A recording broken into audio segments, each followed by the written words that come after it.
When you're trying to figure out, okay, what just happened? Well, this was not supposed to happen.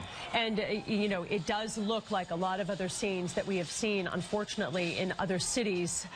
Right now, we are efforting, trying to get live cameras there at the scene. Our Lisa Hughes is there. Of course, Jonathan Elias and our other reporters who were along the route and at the finish line, ready to report the happy outcome of the Boston Marathon on such a beautiful day. Right now, they're trying to make sure they gather as much information as possible and then get right in front of a camera. But as we go back to live Sky Eye video of the scene, you can see emergency personnel, police, fire, trying to make sure the scene is secured and getting the injured where they need to be. Yeah, Paula, as soon as I ran out here, I just come into the building when this happened. Jim Armstrong, one of our colleagues, he headed down to the area and was able to make it there.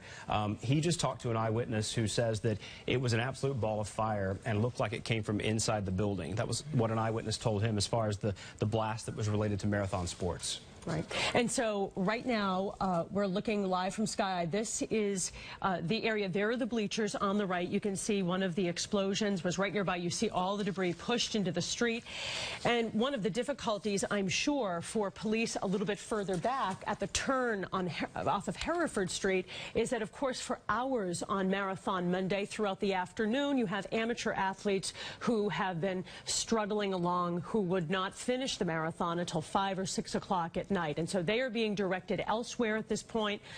And we know from Lisa that because of the massive number of medical personnel in the medical tent there in Copley Square, a lot of the injured are being taken there.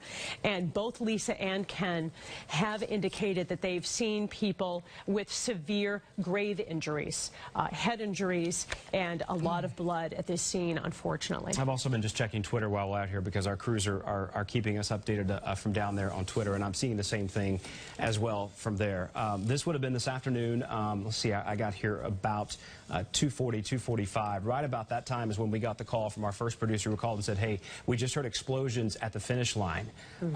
And so explosions, one and then two. And what we've been able to tell as we looked at this more closely, Paula, is that it appears that there was the one explosion that would have happened around Marathon Sports, and then farther down, Mass Ave? Down toward Mass Ave. Down toward Mass Ave would have been the second explosion that in that video that we've been showing you, you can see that clearly. Sky Eye is staying over this area right now as people have been completely moved back, understandably, while the police try to figure out, okay, is the area safe? Are there going to be more of these? And hopefully not, obviously, and then while emergency crews get in there to attend to those who are wounded. Now, again, you had the medical tent set up for the marathon, and because of that, they were able to take the people who were injured directly there. They had basically a triage set up that they would have been tending to the people who were running the marathon. And right now I'm being told, Bobby, that we have new tape of the moment of the explosion. Take a look here and let's listen in.